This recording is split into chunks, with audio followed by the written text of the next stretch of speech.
Dulu, aku pikir keluargaku baik-baik saja. Tawa di meja makan, obrolan kecil sebelum tidur, semua terasa hangat. Tapi ternyata, itu hanya sementara. Hari itu, aku mendengar mereka bertengkar lagi. Lebih keras dari biasanya. Kata-kata yang dulu hanya bisikan, kini jadi teriakan. Aku sudah tidak tahan lagi. Kalau begitu, kita akhiri saja. Aku diam di balik pintu. Tubuhku gemetar. Hatiku hancur tanpa suara. Dan akhirnya, keputusan itu datang. Mereka bercerai. Rumah yang dulu penuh cerita, sekarang terasa asing, sepi, dan dingin. Lalu, mereka menatapku. Kamu mau ikut siapa? Pertanyaan itu lebih menyakitkan dari pertengkaran mereka. Bagaimana mungkin aku harus memilih? Mereka berdua adalah duniaku. Air mataku jatuh. Aku nggak mau pilih. Tapi hidup tidak memberi pilihan lain.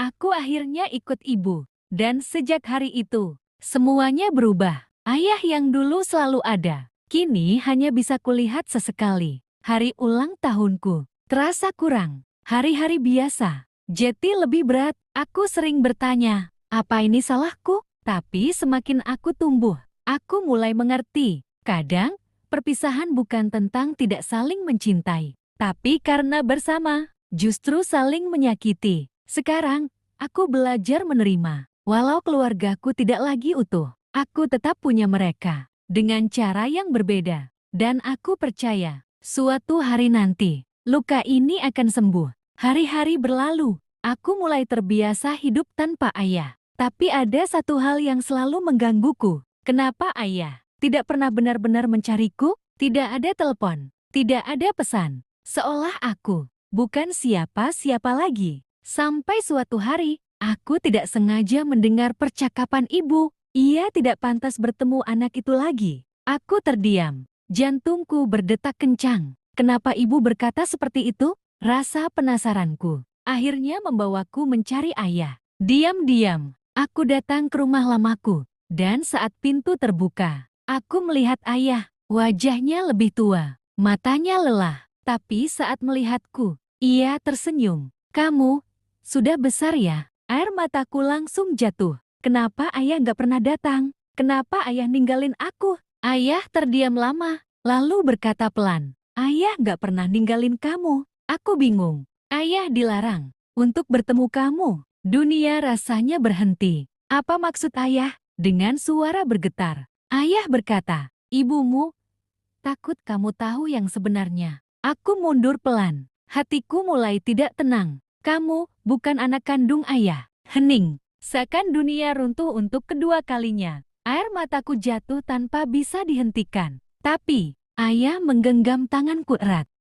Ayah yang membesarkan kamu sejak kecil. Buat ayah, kamu tetap anak ayah. Aku menangis, memeluknya. Selama ini, aku kehilangan ayah. Bukan karena dia pergi, tapi karena sebuah rahasia. Setelah hari itu, hidupku tidak pernah sama lagi. Aku pulang ke rumah, menatap ibu dengan perasaan yang berbeda. Ada marah, ada kecewa, tapi juga ada luka yang sulit dijelaskan. Mama, kenapa selama ini bohong? Ibu terdiam. Matanya mulai berkaca-kaca. Mama cuma takut kehilangan kamu. Aku menggelang pelan. Tapi mama, aku malah kehilangan ayah. Tangis ibu pecah. Dia bukan ayah kandung kamu. Tapi mama tahu, dia terlalu menyayangi kamu. Aku menunduk. Air mataku jatuh lagi. Selama ini, aku terjebak di antara dua kebenaran. Yang satu, menyembunyikan. Yang satu, menahan rindu.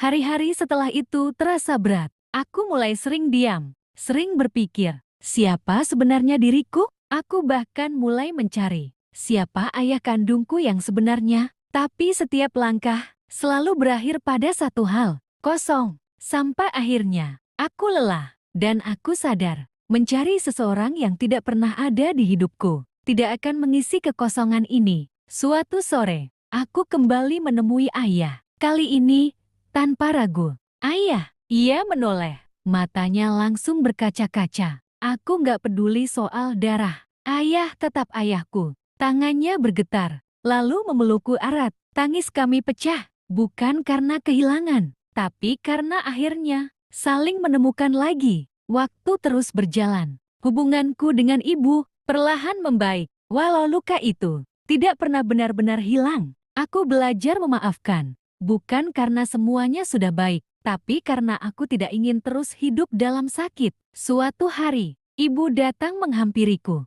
Ada sesuatu yang harus mama kasih. Sebuah amplop tua, sedikit kusam, seolah sudah lama disimpan. Tanganku gemetar saat membukanya. Di dalamnya, sebuah foto dan selembar surat. Foto itu, seorang pria yang tidak pernah kulihat sebelumnya. Dan aku tahu, itu ayah kandungku. Aku membuka suratnya perlahan. Untuk anakku, maaf karena aku tidak pernah ada di hidupmu. Air mataku langsung jatuh. Ayah pergi, bukan karena tidak mau, tapi karena keadaan yang tidak bisa ayah lawan. Setiap kata terasa berat, seolah membawa penyesalan yang terlambat. Jika suatu hari kamu membaca ini, ketahuilah, ayah selalu memikirkanmu. Tanganku bergetar semakin kuat, dan satu hal yang harus kamu tahu, pria yang membesarkanmu adalah ayah yang sesungguhnya. Aku terdiam, air mataku jatuh tanpa suara. Ternyata, bahkan ayah kandungku pun tahu siapa yang benar-benar menjagaku selama ini.